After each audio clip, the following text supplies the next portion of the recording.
बड़ा मशहूर शेर है कि बड़े बेआबरू होकर तेरे कूचे से हम निकले, बहुत निकले मेरे अरमां मगर जरा कम निकले। ये शेर फिलहाल मौजूदा सियासत में जिस शख्सियत पर सबसे ज्यादा सटीक बैठता है वो शख्सियत हमारे साथ है। नाम स्वाति मालीवाल, वो महिला जिसे एक जमाने में लेडी सिंघम कहा गया, लेकिन अब वो दर दर न्याय की बात करते हुए भटक रही हैं। वो लोगों से मदद मांग रही हैं क्योंकि आरोप उन्होंने अपनों पर लगाया है और फिलहाल उनके अपने और पराये दोनों एक साथ उन पर टूट पड़े। स्वाति मालीवाल, अनफॉर्चुनेट है किस तरह से आपसे बात करनी पड़ रही है, क्योंकि तमाम टीवी चैनलों में हमने आपने कई बार बात की जहां पर महिलाओं के इशू को आप बेबाकी से उठाती थी, लेकिन अब लोगों के मन में सवाल आ रहा है कि जो महिला देश की महिलाओं के हक की बात करती थी, मणिपुर तक चली जाया करती थी, आज इतनी लाचार, बेबस, कमजोर, असहाय, ये सच है, सिंपैथी है, राज्यसभा सीट बचाने के लिए है, या वाकई उसके साथ कुछ ऐसा हो गया है कि जो सोचने वाली बात है? तो मैं कमज़ोर और बेबस और असहाय नहीं हूँ। मैं हमेशा से फाइटर थी, हूँ और रहूँगी। लेकिन हाँ, कभी-कभी आपकी ज़िंदगी में ऐसा मकाम आता है, जब आप अंदर से टूट जाते हो। जो अभी मेरे साथ हुआ है, मुझे लगता है कि उस दर्द से उभरने के लिए मेरे को पूरी ज़िंदगी लगेगी। लेकिन जिन लोगों को ऐसा लगता है कि उन्होंने मुझे ख़त्म कर दिया, जिन्हें लगता है कि उन्होंने जिस तरीके से मुझे पीटा और उसके बाद अब मैं कभी कुछ नहीं कर पाऊँगी, तो मैं उनको बता दूँ कि ऐसे मैं ख़त्म होऊँगी नहीं। मैं लड़ूँगी, अंत तक लड़ूँगी, औरों की भी आवाज़ उठाई है, अब अपनी भी आवाज़ उठाऊँगी। नहीं तो एक सवाल स्वाति जी फिर मन में आता है कि किससे लड़ेंगे आप, क्योंकि आपकी बीते कुछ सालों में पॉलिटिकल लड़ाई बीजेपी से थी। महिला आयोग की अध्यक्ष थी तो उन लोगों से थी जो महिलाओं के खिलाफ कुछ गलत काम करते थे। अब आप पर आरोप लगाने वाले आपके अपने हैं। तमाम लोगों ने मुझसे कहा कि स्वाति मालीवाल से पूछना कि उनका स्टेटस क्या है, क्या अभी भी वो आम आदमी पार्टी में है, हैं तो किस हैसियत से हैं, क्योंकि पूरी पार्टी तो उनके खिलाफ खड़ी है। केजरीवाल जी जो उनके पुराने साथी हैं, उनको लेकर एक लफ्ज बोलने से बच रहे हैं। 10-10 सवाल पूछे जाते हैं, वो खामोश रहते हैं, वो हर विषय पे बात कर रहे हैं। बट जब स्वाति मालीवाल का जिक्र होता है तो वो चुप हो जाते हैं। तो क्या आपके केवल प्रोफेशनल टर्म्स थे, इतने हल्के टर्म्स थे, और अगर पर्सनल टर्म्स थे तो फिर ये खामोशी, ये बेरुखी क्यों? 6 में अपनी इंजीनियरिंग की नौकरी ख़त्म करी और उसके बाद से ज़मीन पे आंदोलन कर रही हूँ। अरविंद जी के साथ जुड़कर ही ये आंदोलन कर रही थी, जब उनकी ऑर्गेनाइज़ेशन में वो और 3-4 लोग और थे, मैं तब से हूँ। हम्म। और मैंने कभी कोई पैसे ऑर्गेनाइज़ेशन से नहीं लिए, मैंने फुल टाइम वॉलंटियर करा है। 7 साल वॉलंटरीली मैं झुग्गियों में रही हूँ, सूचना के अधिकार पे लड़ाई लड़ी है, राशन की लड़ाई लड़ी है, महिलाओं की लड़ाई लड़ी है। जब अन्ना हज़ारे आंदोलन की कोर कमेटी बनाई जा रही थी, तो उसमें 23 मेंबर्ड कमेटी में, जिसमें बहुत बड़े-बड़े नाम थे, उनमें यंगेस्ट मेंबर थी, क्योंकि पूरे आंदोलन का बैकएंड मैं संभालती थी। दिल्ली महिला आयोग में भी 9 साल में 1,70,000 केसेस की सुनवाई करी है। तो मैंने अपनी पूरी ज़िंदगी बहुत संघर्ष से जी है और आज मैं जहाँ पे हूँ, वो अपने काम की वजह से हूँ। हाँ, मेरे इतने साल जिन लोगों के साथ काम किया, उनसे आप इतनी तो आशा करते हो कि अगर उन्हीं के घर में आपको बुरी तरीके से पीट दिया जाए, तो कम से कम वो आपके साथ खड़े होंगे। उस घर में, मुख्यमंत्री के आवास में जब मैं पहुंची, मुझे ड्राइंग रूम में बिठाया गया और उसके बाद जब उनके पीएस वहाँ पे आए, उन्होंने मुझे बहुत बुरी तरीके से मारा। मैं चीख रही थी, चिल्ला रही थी, मैं मदद की गुहार लगा रही थी, लेकिन कोई भी नहीं आया मुझे बचाने के लिए। उसके बाद से अब तक एक फ़ोन कॉल नहीं आया, एक बार कोई मिलने नहीं आए अरविंद जी। और वो जो आरोपी है, उसके साथ वो घूम रहे थे इंसिडेंट के बाद। उस आरोपी को जब अरेस्ट करके लेके गई दिल्ली पुलिस, तो इन्होंने प्रोटेस्ट करा सड़कों पे उतरकर और उसको हीरो पेंट करने की कोशिश की गई मुझे। नहीं और तो ये जितना क्यों हो रहा है? ये यही सवाल लोगों के मन में, क्योंकि आपने कहा कि आपने बहुत सारा काम किया उनके लिए, बट एक लार्जर सेक्शन ऑफ सोसाइटी है जो आपको लेकर यह आरोप लगाता है कि आज स्वाति मालीवाल जो हैं वो केजरीवाल की वजह से हैं।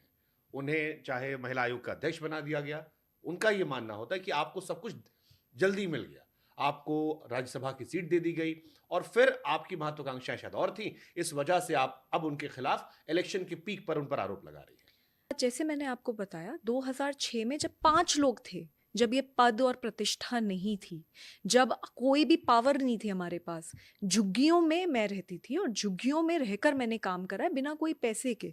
10 साल मैंने वॉलंटियर करा है अपनी ज़िंदगी में। तो ये कहना कि मुझे कुछ बना दिया गया था जी, मुझे कुछ दे दिया गया था, मैं इसको बिल्कुल नहीं मानती। आज अगर मैं मेंबर ऑफ पार्लियामेंट हूँ, तो अपने काम की वजह से, अपने संघर्ष की वजह से। उन्होंने ऐसा क्यों किया, ये अब इन्वेस्टिगेशन का हिस्सा है।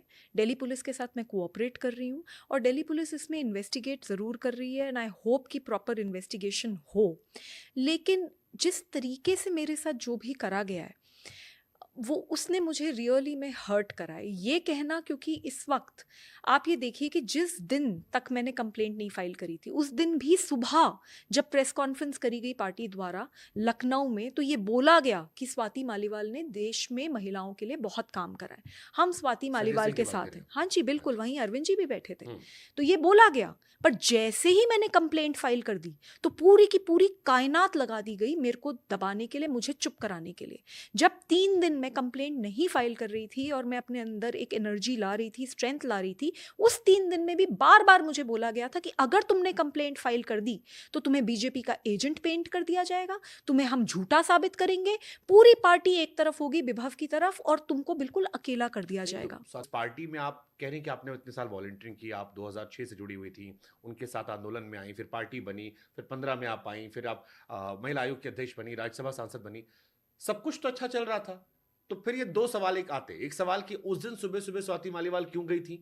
क्योंकि कई लोग आरोप लगा रहे हैं, स्पेशली विभव जी की तरफ से वकील कह रहे हैं कि ड्राइंग रूम में सीसीटीवी कैमरा नहीं था, स्वाति मालीवाल जानती थी, इसलिए सारा हंगामा ड्राइंग रूम के अंदर खड़ा किया गया। दूसरा सवाल यह है कि केजरीवाल जी तो आप ही की तरफ थे, दिन रात आपकी तारीफ होती थी, आपको एक लेडी सिंघम के तौर पर पेश करते थे, तो फिर क्या मसला था?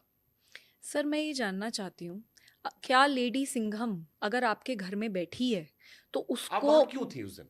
मैं वहाँ पे इसलिए गई थी क्योंकि सभी लोग, सारे लीडर्स उनसे मिलने जा रहे थे। अभी 3 दिन पहले ही वो जेल से बाहर आए थे। जिस दिन वो जेल से बाहर आए, तिहाड़ के बाहर सब लोग पहुंचे थे, मैं भी पहुंची थी, हम भी सेलिब्रेट कर रहे थे। 3 दिन के बाद मैं उनसे मिलने जाती हूँ, क्योंकि सभी मिलने जा रहे थे, कोई नई बात नहीं है। वो ये कहते हैं कि जी अपॉइंटमेंट नहीं लिया। तो अपॉइंटमेंट तो मैंने आज तक कभी नहीं लिया। और मुझे एक बात बताइए कि अगर मैं सो कॉल्ड ट्रेसपास कर रही थी, तो मुझे ड्राइंग रूम तक अंदर मैं चली जाऊंगी? सीएम का हाउस है ना, there is a security, there is a protocol. आपको तो आना जाना तो लगा रहता होगा वहां पे। हाँ, तो मैं हमेशा ही जाती थी। मैं ड्राइंग रूम में जाके शांति से बैठी थी। मुझे बोला गया अरविंद जी आ रहे हैं, मिलेंगे अभी आपसे। 2 बार 2 स्टाफ आए, दोनों मेरे को ये बोला। उसके बाद सडनली विभव आता है, चीखता है, चिल्लाता है, गालियां देना शुरू करता है। इससे पहले मैं उसे बोलूं, रिएक्ट करूं, बिकॉज 7-8 फुल फोर्स से उसने मुझे थप्पड़ मारे। मैंने अपने पैर से अब उसको पुश करने की कोशिश करी, तो उसने मुझे पूरी तरीके से घसीट दिया, मेरा सर लगा वहां सेंटर टेबल पे, और फिर उसने मुझे लातों से मारा है। तो ये सब कुछ हो रहा है और इस समय मैं चीख रही हूँ, चिल्ला रही हूँ। ये आपकी, मैं उसको कोट कर दे रहा हूँ जो आपने एफआईआर में लिखवाया है कि मैं पीरियड्स में थी, फिर भी इतना पीटा गया कि शर्ट खुल गई, महिला सांसद को थप्पड़ मारा गया, बहुत सारी चीजें और भी जो शायद पढ़ने में भी फिर हमें असहज होंगे, बट आपने ये सारी बातें लिखी है कि छाती पर मारा, लात जूते मारे, पेट पर मारा। मैं जोर जोर से चिल्ला रही थी कि मेरे पीरियड्स हैं, मेरे को छोड़ दो, फिर भी नहीं छोड़ा गया। बट एक जो फिर वीडियो निकल कर आता है जिसमें आपने उन्हें टकला कहा और थोड़ा आप हाइपर हो रही थी, लोग कह रहे हैं कि यार ये टोन पीड़िता की नहीं होती है। ये जो बात निकल कर आती कि ये पीड़िता की टोन थोड़ी ना, ये तो आप एग्रेसिव हो रही थी, ये तो अच्छा वो उन्होंने थोड़ी सी क्लिप रिकॉर्ड कर ली, वरना महिला होने का आपको फायदा मिल जाता। सर, जब मेरे को मारा जा रहा था, मैं ऐसे नीचे ज़मीन पे पड़ी थी, किसी तरीके से मैंने अपने आप को छुड़वाया और वापस मैं सोफे पे आके बैठी। विभव वहीं था। मैंने तुरंत अपना फ़ोन निकाला और मैंने 112 नंबर पे कॉल करनी शुरू करी। वो वहाँ से खड़े होकर मुझे धमकाने लगा कि कर ले तेरे को जो करना है, तेरी हड्डी पसली तोड़वा देंगे, तेरे को मार के गड़वा देंगे, किसी को पता भी नहीं चलेगा। मैं फिर भी 112 नंबर पर कॉल करी और मैंने क्राइम रिपोर्ट करा। जैसे ही उसने रियलाइज़ किया कि मैंने क्राइम रिपोर्ट कर दिया, वो तुरंत भागा गया बाहर, और काफ़ी दूर पे जो मेन गेट है वहाँ सिक्योरिटी होती है, वहाँ से वो सिक्योरिटी लेकर आया और उसने सिक्योरिटी वालों को बोला इसे उठा के फेंको। मैं कई मिनट तक सिक्योरिटी वालों को समझाती रही, चीख के, चिल्ला के समझाती रही कि मैंने पुलिस बुलाई है, मैं यहाँ से नहीं जाऊँगी जब तक पुलिस नहीं आ जाती, क्योंकि मुझे पता है कि मैं जैसी हटूंगी यहाँ से सब कुछ टैंपर हो जाएगा। तो let this evidence be recorded, I am not going to move. जिस टाइम ये घटना हो रही थी, केजरीवाल जी घर में थे? जी, उस समय वो घर पे थे। मैं एक बार कंप्लीट कर जी। लेती हूँ जी। तो मैं उन्हें चीख-चीख के, चिल्ला-चिल्ला के बोल रही थी कि आप रुक जाइए। इनफैक्ट अगर वो पूरी वीडियो भी सामने आ जाती है ना, तो मैटर क्लियर हो जाएगा, क्योंकि मैं कितनी ज़ोर-ज़ोर से उसमें बोल रही हूँ कि भई मेरे को मारा है, यहाँ मारा है, आप रुक जाइए, बस पुलिस को आने दीजिए, एक बार पुलिस आ जाएगी मैं चली जाऊँगी, मैं यही तो बोल रही हूँ। वो पूरी की पूरी वीडियो बाद में बताया जा रहा है, क्योंकि पुलिस ने भी बताया, कल कोर्ट में भी पता चला कि वो पूरी वीडियो फॉर्मेट कर दी गई है। तो अगर आपके पास इतना इंक्रिमिनेटिंग एविडेंस है जिसमें आप ये कहते हैं कि मैं चीख रही थी, चिल्ला रही थी, बदतमीजी कर रही थी, तो उस एविडेंस को तो आपको संभाल के रखना चाहिए। आपने उसको फॉर्मेट कैसे करा? नंबर 1।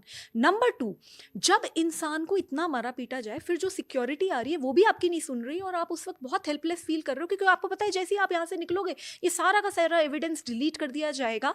आप बार बार रिक्वेस्ट कर रहे हो और सामने वाला नहीं सुन रहा, तो उस पीरियड पे आप आरती तो नहीं उतारोगे ना, गुस्सा तो आएगा। I have a very strong objection to this kind of victim shaming which has been done not only by आम जनता but by Delhi government ministers.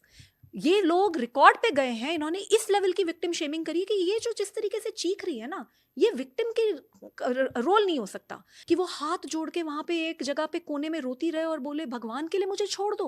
I am a fighter, I will always be a fighter, and at a time जब आप इतनी बुरी तरीके से पीट चुके हो, उसके बाद तो मेरे अंदर का गुस्सा तो निकल कर आएगा ही आएगा। जो वीडियो इन्होंने रिलीज भी करी है, and it's an edited and doctored video, but उसमें भी आप देखेंगे तो मैं बार बार चिल्ला रही हूँ कि 112 नंबर पे कॉल कर दिया, मैं डीसीपी को बुला रही हूँ, उनको आने दीजिए। मैं क्यों करूंगी अगर मेरे साथ इस तरीके का इंसिडेंट नहीं होगा तो? नहीं, बट एक जो आम इंसान समझना चाहता है, जैसे आपने खुद कहा कि 2006 से जान पहचान है, इसका मतलब 18 साल हो गए।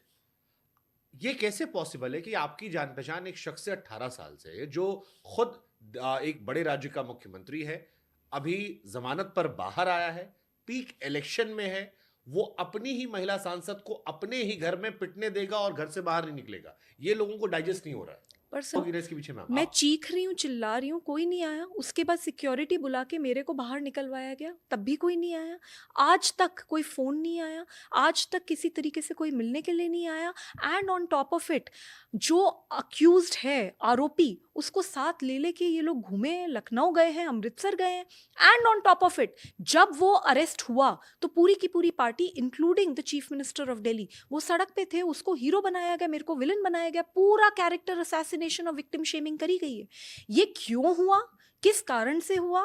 Because it's a matter of investigation. मैं दिल्ली पुलिस को वो सारी चीज़ें बता रही हूँ, लेकिन for me to talk about it on a public platform, it will not be ठीक है, करेक्ट एट दिस